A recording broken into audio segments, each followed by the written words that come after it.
Hey everybody, welcome back to my kitchen and Pandemic Gaga's cooking show. Glad to have you.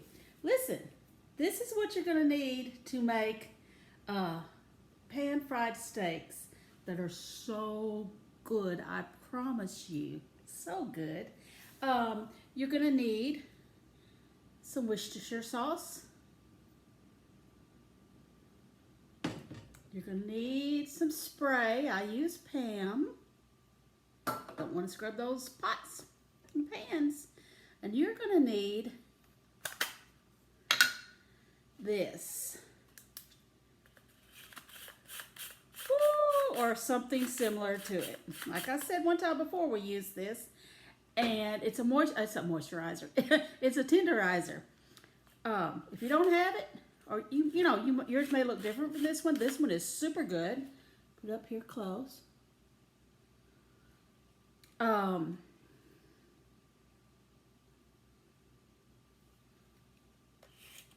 Really good. All kinds of. It has 3 rows of pokey things, little knives. But you definitely will need that. And like I told you before, if you don't have it, just get a fork and go to town on it. And then you're going to need the steak seasoning. You can use steak seasoning like I do. This is the Montreal. Well, it's McCormick Grill Mates Montreal steak seasoning. I like this seasoning on my steak, but if you don't have it, it's okay.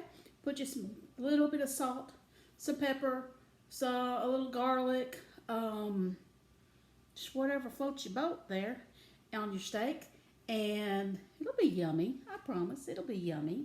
And then you're going to need a pan. I do not use a non-stick pan when I'm pan frying my steaks, okay? You will need the lid. We talk way too southern around here. Lid. You will need the lid for a little while, unless you don't like yours. Michael and I like our steaks medium well. I can use some pink in the middle, but just a little. I don't want it to be bloody. I don't know how else to say it. But to get it medium well or well, you're going to have to cook the inside. So I put the lid on it for a while when I first start cooking it, and let it cook for a while to get real good and done inside. And at the end, then I will remove the lid and cook all the liquid down, and it will get real gummy and really yummy. But if you like yours on the rawer side, you don't even have to use a lid, okay? But that's strictly up to you and your taste. Now, the most important thing that you're going to need is the steak.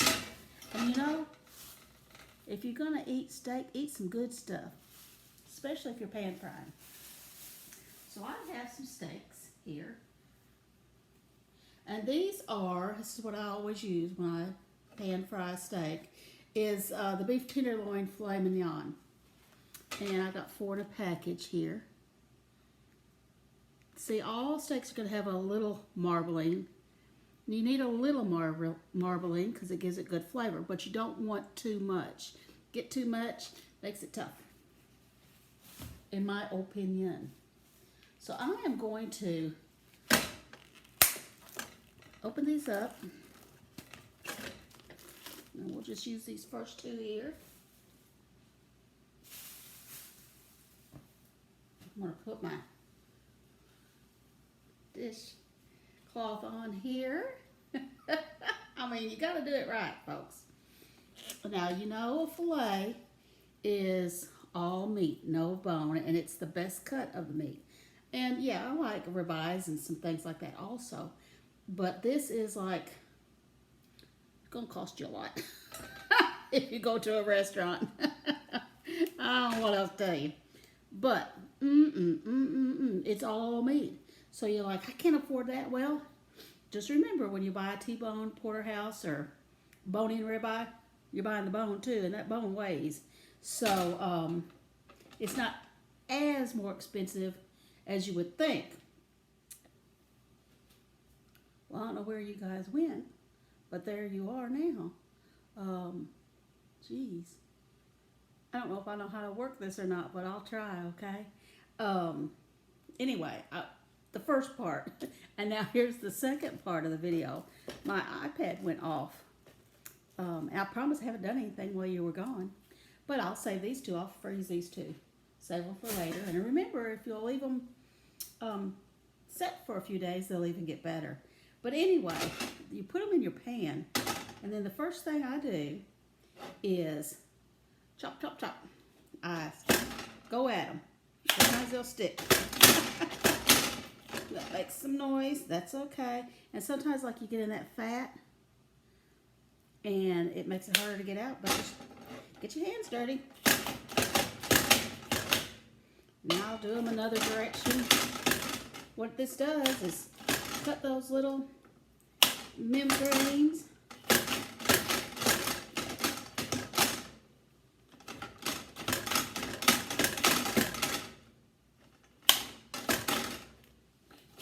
I just go in all kinds of directions. That's just the way I do it. All right. So there are my steaks. Now let me show you my steak. See all those little holes in it?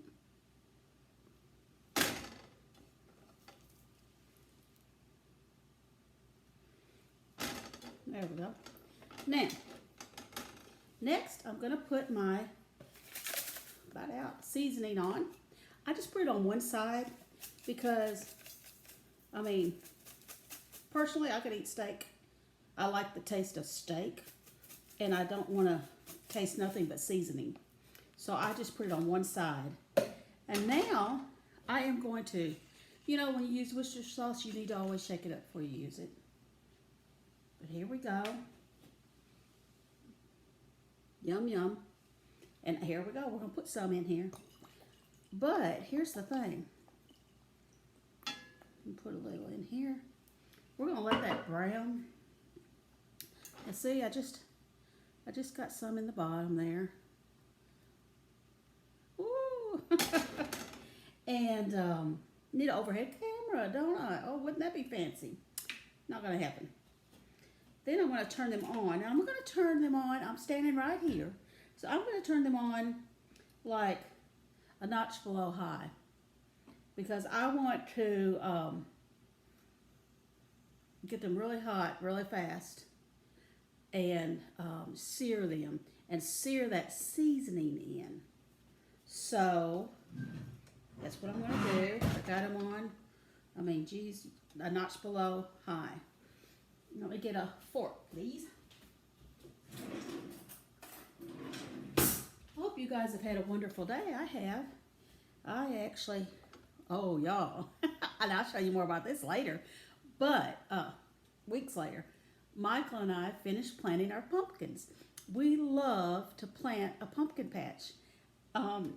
Just to watch them grow. They're fun to grow, and then the grandkids can come over, and their friends can come over and get them a pumpkin, and you can decorate with them. So I put pumpkins all over the place, and they're free.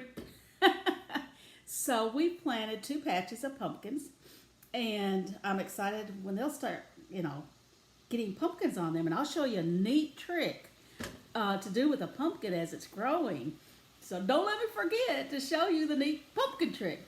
But it'll be down the road a little while, maybe 2 months, maybe 2 months, 6 weeks, 2 months, before I'll be able to show you that. But now look, it's just a going in there. Now I'm going to flip them over. Now my seasoning's going down. Now I'm going to go ahead and turn it down to, excuse me, that seasoning got to me. I'm going to turn it down to 2 notches above low, which one's the L? And I'm going to put a little more. I like to put some Worcestershire sauce right on top of them. And more in the bottom. And now it's turned down. And that's when my lid goes on. It's not, this lid does not fit right. But after 40 years, you know, it is what it is. And it's just fine. So that is all there is to it. Now I'm going to let these cook for a little while. What I'm going to do is I'm going to fix, we've decided to have mashed potatoes with our steaks tonight. And I'm going to have a macaroni salad also.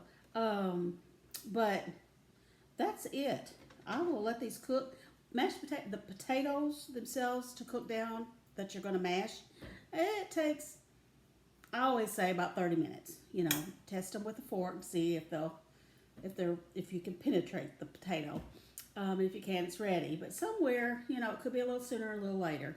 But I always call it about 30 minutes. And these steaks will be done by then. So in about, I'm going to peel my potato. I use those big bakers, remember, because I'm retired. And that's what I chose to do. But I will fix probably 2 of those. I'll peel 2 of those potatoes. And remember, you can leave the peeling on if you wash them. But I want to peel them. I'm going to boil them. And let's see. Once they've boiled about 20 minutes, I will take the lid off of this. And if it's got a lot of liquid in there, I will turn it up just a little bit. I won't put it more than, I'll put it still less than medium. But I will turn it up a little bit to get that liquid cooking down so it will thicken up and it will get very gummy and yummy. So, and that's what I'll do the last time. When it starts getting gummy and yummy, you really have to watch it because that liquid will disappear quickly and you don't want to burn your steaks. But the last 10 minutes or so, I will flip my steaks over so they can get both sides and all that yumminess, which will be very, very good, I promise you. But that's all there is to it. Most everybody that eats my pan-fried steaks, fillets, really like them. And I know Michael and I really like them. So I just want to give you that secret, show you what's going on. We're just a cooking here. And if you peek in and they're starting to get dry, just add a little more, you know what, Worcestershire sauce, your cooking thing with Worcestershire sauce, salt, and pepper. And you got it made right there. You can get by and have a tasty meal. Oh, yes, you can. Now, I am going to go ahead and freeze these 2 because it's just the 2 of us. And here's all I do to freeze them. I will get just a regular sandwich bag, whatever kind you use. It's probably let's see, this might actually be a quart, called a quart bag, yeah. Called a quart bag instead of a sandwich bag, but I call them sandwiches bags because they're about the same size. I don't even know if they really have sandwich bags. But anyway, I will take these 2 out, pop them in here, and I try to pop them in there where they're side by side rather than on top of each other, just because it'll make it easier to thaw out. Plus, if I just need 1 steak, it's easier to break them right there than if they're laying on top of each other, then the whole thing would be frozen. So just thinking ahead a little bit. So there's that. Now, I will take this, now this is the way I do.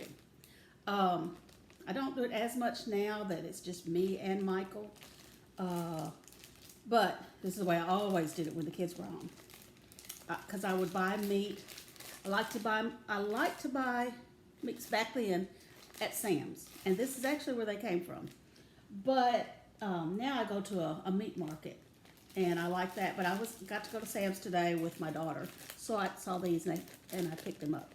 Now, Anyway, see how much I paid for those dudes. But I will take, if it was back when my kids were growing up, whether it was hamburger meat or pork chops or steak or whatever, I would come home. I'd buy it in large quantities at Sam's. I would come home, and once you've done some cooking, you know how many you're going to cook at a time unless you have company. So I put 2 steaks per little bag, and I would, you know, my hamburger meat, I would cut it up. Let me just get one. Let me just get one. Because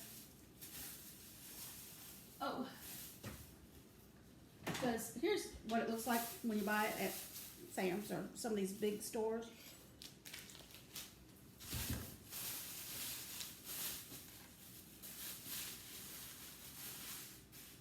This is, well, it's 5 pounds. Now, that's 5 pounds, so that means 2.5 pounds. It's got like a hunk over here and a hunk over there. It's 2.5 pounds. Well, when I get home then, I will take this 2.5 pounds. I wasn't planning on doing this, but let me just show you, especially for some of you new cooks, because when you get meat in bulk, it's a little cheaper per pound. So, let me just get something here. Well, I'll just put that down there so you guys can see, and we'll put this right here. Can you see that? Let's see. How can I raise this up a little bit? Wonder if I do this. How's that? Oh, we made a little stage. It's amazing what you can do, y'all. We're going to use this Reynolds wrap that I got. Because remember, you say, how much Reynolds wrap did that woman get? Well, there's 2 in each thing, and I got 2 of them, so I've got 4. But remember what I told you? I shop for my pantry. I don't shop for what I need this week. I shop for my pantry. That'll last me a year, but I don't have to buy any more Reynolds wrap. I'm done. Let's scoot you over just a tad. All right. Now, scoot you back. All right. That'll be pretty good right there. All right, so I've got all the, I come home and I've got all this. Now when I get home, it usually goes straight to my refrigerator because I'm tired. and I'll finish it up tomorrow. But here's what I'll do. After you've been cooking a while, you know about how much hamburger meat you're going to use. And so I have found that if I, my steaks are still cooking, y'all, so don't worry about my steaks. Of course, my potatoes are, but if I don't get to have mashed potatoes, we'll have baked potatoes. Not a big whoopty around here. But I will pull this plastic wrap off here. Okay. And I will wipe up my hands because they're ookie gookie. And I will know. Now this, like I told you, there's 2 hunks. So I'll just go through there. They're already kind of divided, but they've been smushed in there. So there's my 2 hunks. Now, whether I'm making spaghetti or a meatloaf or hamburgers or whatever, I can actually get, now you can divide them in half if you think your family that much. I can divide them now, it's just the 2 of us. I can divide them into thirds. And I just eyeball it.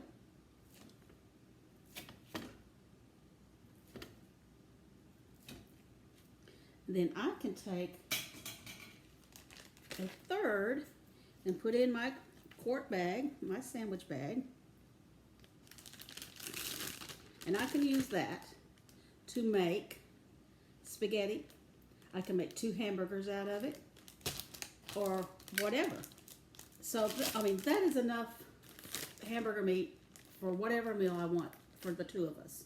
And then if I'm having company or something, I'll just grab 2 bags and go from there. I can make a meatloaf like out of one. And if you need more, like I said, just divide it in half and pop it in there. I like to have smaller ones because it's just 2 of us. But yeah, we'll just do that like that. Pop it. Whoop, that one came in half, doesn't matter. And put her in there. And there we'll go. There's some meat. And this, then I will take all of my hamburger bags. All my hamburger, because these are not freezer bags. And you could throw that in the freezer for a while, but it would get freezer burn rather quickly, you know, within a week or so. So, if you're just going to hang on, we'll get something else to show you. I think I am. No, I'm out. Well, let's see. Told you I wasn't planning on doing this. I'm back. I think I got one in here. Yes, I did. You can get, this is a 2-gallon bag. I always used a 1-gallon bag. I think I bought these accidentally. But I will take these. And I will pop all of my hamburger meat in here because this is a freezer bag. And then I'll get the air out of it, zip it up. And if you want to write hamburger on here, you can. And then you just throw that. Remember I told you I had all those boxes in my freezer? Well, just stick that in there and you're ready for needing some hamburger meat. Just go pull this out, grab your 1 or 2 out, and go on about your business. Let it thaw out. And I do the same thing with my pork chops. Michael and I need 2 pork chops. So when I come home with a big thing of pork chops, 2 in a bag, 2 in a bag, 2 in a bag, 2 in a bag, and then all of them in a big bag, and stick them in the freezer. That gives it double coverage against freezer burn, and plus this is literally a freezer bag. So that's the way. I would never freeze all of this. I would never freeze all of this because there would be no reason. I would have to saw it with a hacksaw to get some off of it when it was frozen, you know what I'm saying? So I go ahead and divide it out, put it in the freezer, and bam, boom, I'm done. But that's just what I do. Y'all just have at it, whatever you want to do. But yeah, see, because I went to Sam's. I hadn't been to Sam's in a couple of years because we just don't go anymore. But Susie was going, my daughter was going today. And so I just rode with her.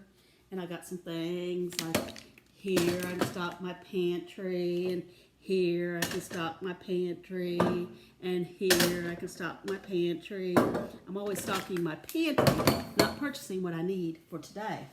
And this, this is the best part. There are how many?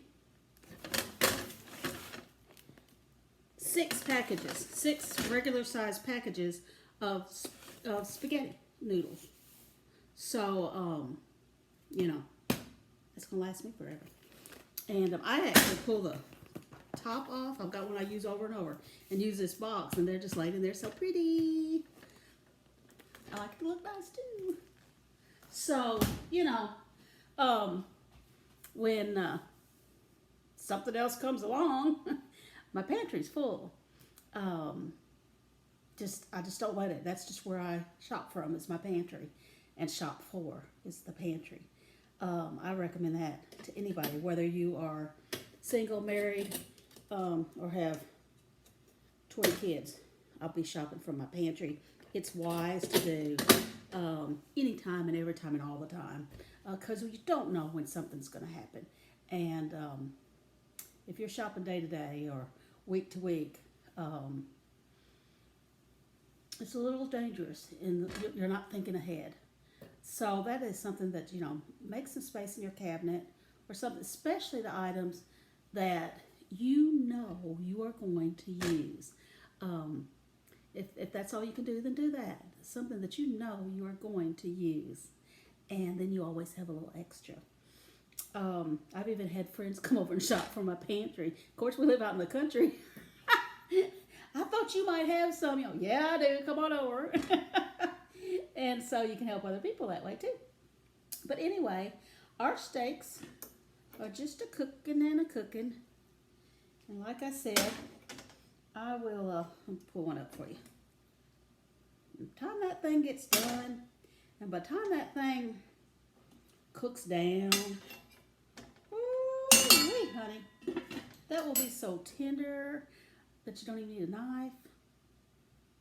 It's just good stuff. I don't even know how to say it other than. Y'all, hope you had a good day. I hope you got to spend some time with at least one of your kids or grandkids today. Whether it's FaceTime or in person. Make somebody's day. Make sure that you, every day of your life, every day of our life, we need to, as children of God, make it a point to at least have a conversation with somebody. Not a how much you want for that conversation, but a conversation, not the same people over and over, but a conversation of, hey, how you doing? Just take a couple minutes and just check on them. How you doing? We haven't got to talk in a long time. We want to make sure y'all still kicking, Here's the thing. If you do the calling, then when you're done, you can say, well, I got to let you go, bye. If they do the calling, you kind of get stuck. I'm telling you, plan ahead. But do. That should be, as a Christian, we're to care for others. And you don't have to take your whole day doing that. But make it a habit every day just to check on somebody. Where they actually hear your voice. Not a text. Texts are fine, and do that too. But every now and then, you need to just pick up the phone and call or stop by. You don't even have to go in the house. Just say, hey, I can't stay just a minute, but I just wanted to stop by and see your face. I haven't seen you in so long. Chat for 4 or 5 minutes and then leave. They will appreciate it, and so will you, and it will do your heart good. And Jesus will gladly give you a reward for that because you're being his hands and feet. And you're breathing life and goodness into somebody else's life. So do that. And how we got from steaks to that, I don't know. But they seem to go together really good. I'm glad you guys came to be with me. I have a little lighting that I'm working on, so I don't know if it's any better or not for you, but maybe it is. And I see I've got some groceries to put up. Oh, maybe tomorrow. I'm retired. Hey, y'all have a good day. And I love you. Most importantly, he loves you. He sure does. But I do. I love having you in my kitchen. Y'all need to just come in my kitchen any old time. If you're passing by my house, come on. Stop. Say hey. Don't stay too long. Oh, but I can't wait to show you the pumpkin patch as they grow and to show you this neat old thing you can do. Simple and so cool. So cool. I love you. Bye. Cook those steaks, y'all. Cook those steaks. Bye.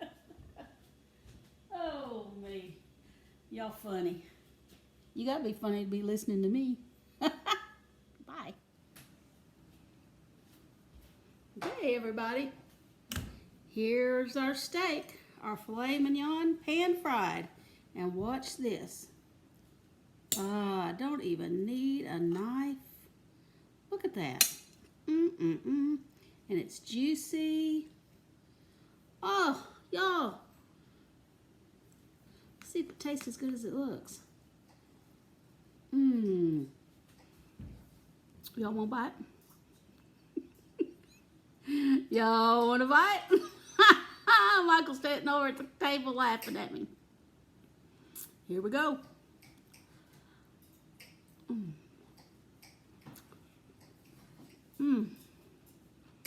Well, that's good. Let me show you some of my drippings. Look, y'all. If you want to, you can take some of these drippings that are left over And put it on top of that steak. Oh, y'all, it's so good. Wish you were here, but you're not. Mikey, what do you think? Good. Thumbs up. Come here. Don't be shy. I'm not coming after you.